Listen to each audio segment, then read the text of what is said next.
Привет, друзья! Сегодня в выпуске я вместе с вами, как всегда, разберу, что изменится в законах Германии и каким новым реформам готовится, чтобы не потерять сотни и сотни евро. С августа вступает в силу жесткий регламент Европейского Союза на ремонт телефонов, электровелосипедов и бытовой техники. Давайте подсчитаем, сколько добавят денег в бюджет семьи новые правила и кто из корпораций пострадает и насколько меньше вы будете тратить в мастерских. Во второй части вас ждут изменения по стоимости проездного Deutschland Ticket на 2027 год и сколько придется переплачивать. А под занавес, друзья, 3 совета для вас при покупке БУ электромобиля в Германии, где скрывается ловушка и на сколько тысяч евро можно ошибиться при выборе. Будет полезно досмотреть до конца. Итак, многие сегодня сталкиваются с ситуацией, как только у смартфона или, например, у вашей стиральной машины, друзья, истекает гарантия, устройство что ломается. В сервисе выставляют такой огромный счет за деталь, что ремонт становится просто-напросто бессмысленным. Потребитель вынужден выбрасывать технику и тратить от 500 до 1000 евро на новую модель. С августа этим действиям хотят положить конец.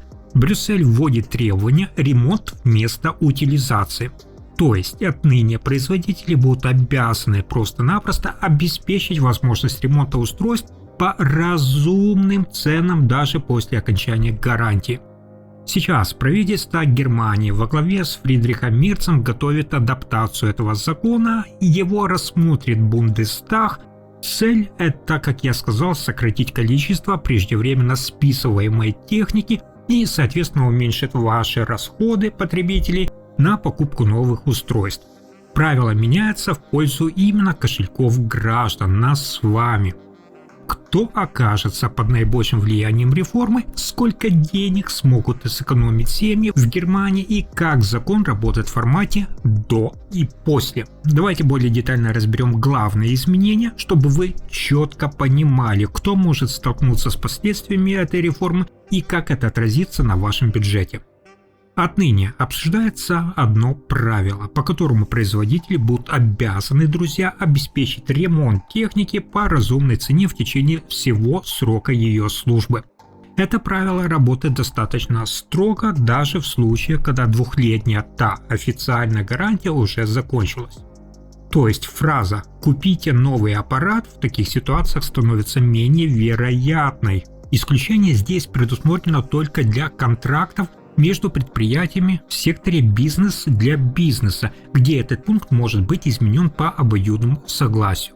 Второе правило направлено против некоторых маркетинговых действий и затрагивает саму конструкцию именно гаджетов. Производители планируется обязывать проектировать устройства именно таким способом, чтобы их можно было легче ремонтировать в специализированных сервисах. Если, например, в телефоне или в вашем электровелосипеде аккумулятор закреплен так, что его сложно даже заменить, либо программное обеспечение ограничивает использование деталей сторонних производителей, это уже может рассматриваться как нарушение требований. В таких случаях у покупателя в Германии появляются дополнительные права, например, на возврат товара или обмен через продавца. Посмотрите на сравнение условий до и после при поломке крупной бытовой техники. Если в течение гарантийного срока у вас сломалась стиральная машина и вы выбираете ремонт вместо требования замены устройства, в ряде случаев могут действовать дополнительные бонусные, кстати, условия со стороны именно продавца. Официальная гарантия продавца в отдельных ситуациях может продлеваться с 2 даже до 3 лет. А это фактически, вы понимаете, означает дополнительный год защиты покупателей. И важный здесь нюанс. Эта поправка никак абсолютно не связана с локальной премией за ремонт, которая уже действует в некоторых землях Германии. Так давайте рассмотрим, как же этот закон работает на примере обычной сломанной стиральной машины, чтобы вы, друзья, понимали, сколько евро может остаться в вашем кармане. Обычно крупная бытовая техника в Германии при нормальной эксплуатации должна служить около 10 лет. Но представьте, после 8 лет использования у вас, например, выходит из строя функция отжима. Раньше в такой ситуации вы могли бы потерять от 500 до 700 евро на покупку нового аппарата. Теперь появляется право требовать, чтобы устройство было отремонтировано бесплатно или за минимальную разумную плату. Если же вы, друзья, обращаетесь в какую-либо стороннюю мастерскую, тогда производитель в рамках этих новых правил должен предоставлять им именно оригинальные запчасти по регулируемой и справедливой цене без необоснованного завышения стоимости деталей. Понятно? На какие же гаджеты распространяются новые правила, вы спросите? Здесь список четко прописан в директиве Брюсселя, поэтому производителям будет намного труднее уйти от новых требований. В перечень включены 15 категорий товаров, на которые семьи в Германии тратят немалую часть своего бюджета. Это стиральные и сушильные машины, посудомоечные машины, холодильники, пылесосы и даже сварочное оборудование. Что еще здесь важно? Правила также охватывают серверы, принтеры, мобильные наши с вами телефоны, планшеты, беспроводные телефоны, а также популярные сегодня городские электросамокаты и электровелосипеды. То есть, если раньше поломка аккумулятора, электробайка или экрана смартфона часто приводила к необходимости вам покупать даже новое устройство, то новые правила должны снизить именно эти риски таких ситуаций для потребителей. Теперь же мастерские смогут получать доступ к запчастям, а рынок ремонта становится более открытым и, соответственно, менее зависимым от тех же производителей, что потенциально снижает расходы для нас с вами, для пользователей. Официальные сроки этой реформы четко показывают, с какого именно момента новые правила начнут влиять на расходы нас с вами потребителей. Директива Брюсселя обязывает Германию перенести новые эти нормы в национальное законодательство страны до 31 июля текущего года.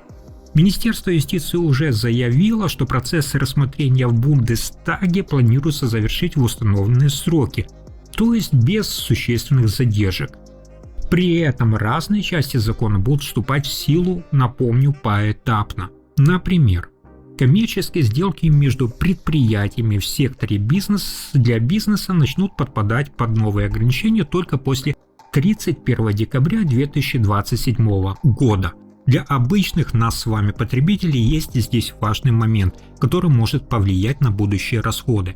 Право требовать ремонта техники напрямую у производителя начнет действовать с конца июля текущего года и в отдельных случаях может распространяться и на те устройства, которые были куплены ранее и уже вами используются. Понятно? Но здесь важно учитывать нюанс при покупках в магазинах. Обязательно те требования к разборности, как я сказал, устройств, а также продление гарантийного срока с 2 до 3 лет будут действовать только для товаров, которые приобретены с 31 июля 2026 года и позже. То есть, если вы планируете обновление холодильника или вашего телефона, некоторые покупатели могут рассмотреть вариант переноса покупки на август, чтобы воспользоваться дополнительными гарантийными условиями. Точный объем сокращения отходов и возможной экономии оценить заранее нам с вами и специалистам очень трудно, но эта мера все-таки рассматривается как часть более широкой экологической политики Европейского Союза.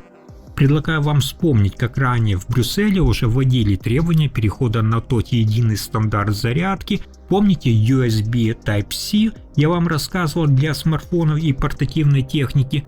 Раньше компании использовали абсолютно разные разъемы и кабели, что часто увеличивало расходы пользователей на аксессуары. Теперь эти различия постепенно уходят в прошлое, а новые правила в целом направлены на снижение лишних затрат у нас с вами у потребителей. В самом законе чиновники сознательно не стали прописывать те фиксированные цены на ремонт, но ввели достаточно жесткие рамки для защиты интересов потребителей. Производителям теперь ограничивают возможность устанавливать чрезмерно высокие цены на комплектующие, чтобы именно не создавать ту ситуацию, при которой ремонт становится экономически невыгодным, и человек вынужден покупать то новое устройство за дополнительные сотни евро. Базовые же детали должны оставаться в разумном ценовом диапазоне, чтобы ремонт оставался реальной, друзья, альтернативой покупки. Посмотрите на новые временные те рамки, которые связывают производителей с обслуживанием старых моделей в формате сравнения до и после. То есть для смартфонов и планшетов компании по новым правилам должны обеспечивать доступность оригинальных компонентов на складах, внимание, как минимум на 7 лет после окончания продаж конкретной линейки. Понятно? Для крупной бытовой техники, такой как стиральные или сушильные машины, этот срок даже увеличивается до примерно 10 лет. Владельцам домашних приборов эксперты дают детальный совет, который может помочь снизить возможные расходы в будущем. Если, друзья, вы знаете, что у вашей стиральной машинки через несколько лет может потребоваться замена недорогих деталей, таких как подшипники или тот же насос, имеет смысл сегодня просто заранее проверить доступность запчастей у производителя до окончания установленного срока поддержки и при необходимости приобрести их заранее. Это может, конечно же, и снизить риск ситуации, когда из-за отсутствия одной, скажем так, небольшой детали ремонт становится просто затруднительным и приходится рассматривать более дорогие варианты замены устройства. А вот дальше новость, друзья, которая касается почти всех жителей Германии. Поездки на автобусах и поездах по стране продолжают постепенно дорожать, создавая тут дополнительную нагрузку на бюджет граждан.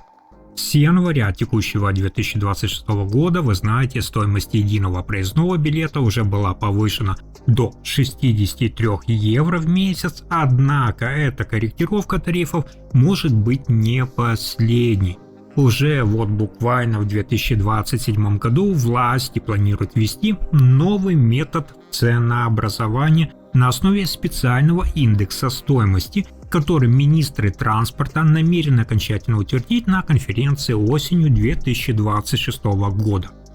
При расчете цены билета Deutschland Ticket чиновники будут учитывать динамику расходов на зарплаты водителей и изменение стоимости электроэнергии. Это означает, что стоимость вашего проезда может постепенно корректироваться в зависимости от инфляционных процессов, а прежняя фиксированная модель фактически уходит тоже в прошлое. Федеральное правительство Фридриха Мерца и правительство земель планируют ежегодно направлять на поддержку программы около 3 миллиардов евро субсидий. Без этих государственных дотаций транспортные компании Германии могли бы столкнуться с серьезным дефицитом бюджета, поскольку, вы знаете, единый проездной изменил структуру их привычных доходов. Хотя финансирование программы заявлено до 2030 года, напомню, для пассажиров это все равно означает постепенную адаптацию к новой системе расчета стоимости. Кабинет Мерца пообещал стабильно выделять свою долю в размере около 1,5 миллиарда евро в год, что должно обеспечить предсказуемость для рынка. Однако, друзья, переход к автоматическому индексу означает, что цена билета в будущем будет зависеть именно от экономических показателей, и пользователи, скорее всего, будут периодически сталкиваться с постепенным ростом стоимости поездок.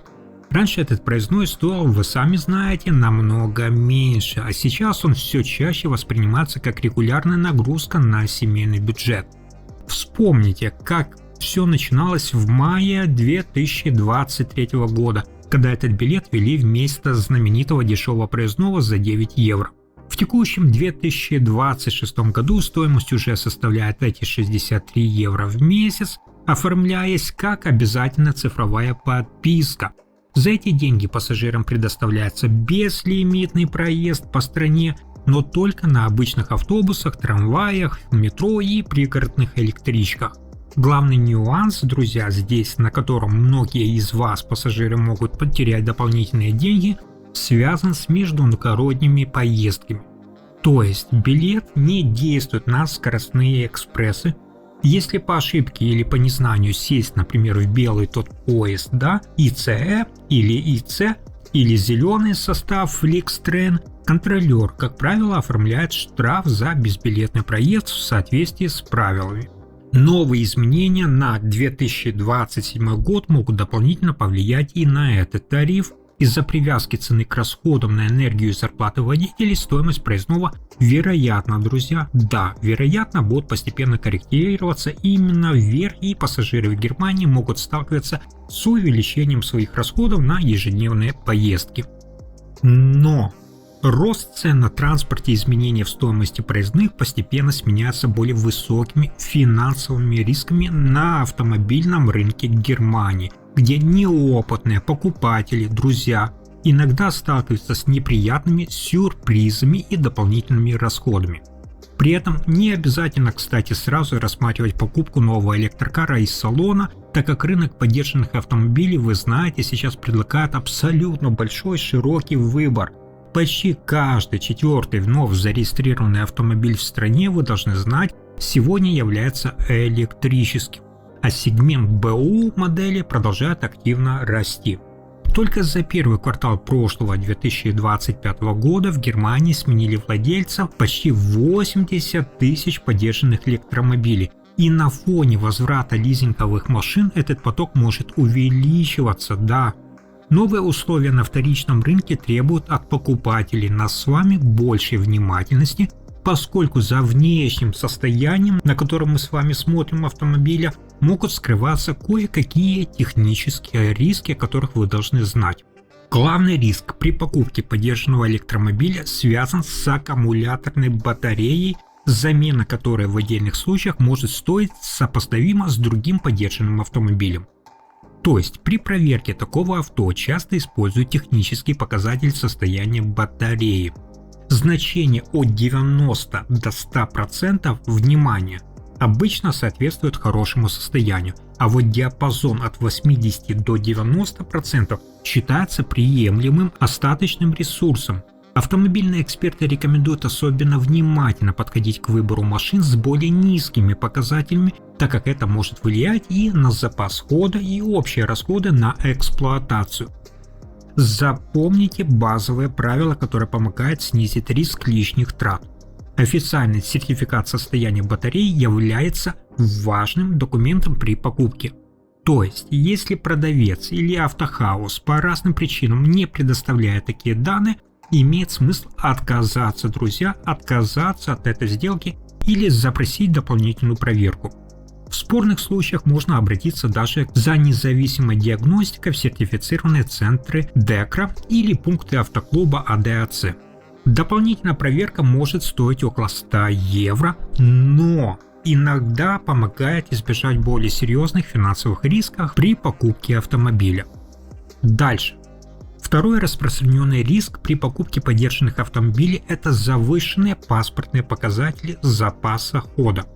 Официальный лабораторный показатель ВЛТП на бумаге выглядит всегда оптимистично, но в реальной повседневной эксплуатации на дорогах Германии он часто отличается от заявленных цифр. Запомните очень важное правило. При оценке БУ электрокара многие специалисты рекомендуют ориентироваться на более реалистичный запас хода и условно учитывать разницу между лабораторным и фактическими показателями. Это помогает избежать ситуации, когда, например, реальный пробег оказывается ниже ожидаемого, особенно при движении на высоких скоростях, напомню, свыше 130 км в час. Посмотрите на наглядное финансовое сравнение затрат до и после эксплуатации. Владельцы частных домов, я имею в виду собственной настенной зарядной станции, могут действительно получать экономию в бюджете. Полная зарядка аккумулятора емкостью 60 кВт-часов при домашнем тарифе обычно обходится вам примерно в 20 евро. И этого может хватать на 300-400 км в пути в зависимости от условий движения. Запас хода до 800 км в теории может требовать около 40 евро с вас при благоприятных тарифах. В то же время водители бензиновых или дизельных автомобилей за аналогичное расстояние часто тратят свыше 100 евро, вы об этом должны знать, на топливо из-за высоких цен на заправках. Однако, друзья, при отсутствии домашней зарядки и использования общественных техстанций по тарифу выше 60 центов за киловатт-час, экономия может снижаться и уже зависеть от конкретных условий эксплуатации. Из-за быстрого развития технологий и снижения остаточной стоимости автомобилей на вторичном рынке, эксперты часто рекомендуют новичкам рассматривать разные варианты владения, включая, кстати, и лизинг или подписочные модели. В противном же случае при перепродаже через несколько лет стоимость автомобиля вашего может заметно снизиться. Исключение здесь составляют те, кто ежедневно проезжает большие расстояния до работы и имеет доступ к недорогой домашней зарядке. И именно для этой категории электромобиль может оставаться экономически выгодным решением при долгосрочном использовании. Итак, финальный контрольный список при передаче денег за подержанный электромобиль помогает вам снизить риск лишних расходов. Во-первых, стоит запрашивать, как я сказал, официальный независимый сертификат состояния аккумулятора, иначе есть риск приобрести автомобиль с сильно изношенным источником питания. Во-вторых, важно заранее просчитывать свои ежедневные расходы на зарядку. При отсутствии той дешевой домашней розетки регулярное использование общественных коммерческих станций может существенно снижать ту ожидаемую экономию, и затраты на киловатт-час могут быть сопоставимы даже с расходами владельцев старых дизельных автомобилей.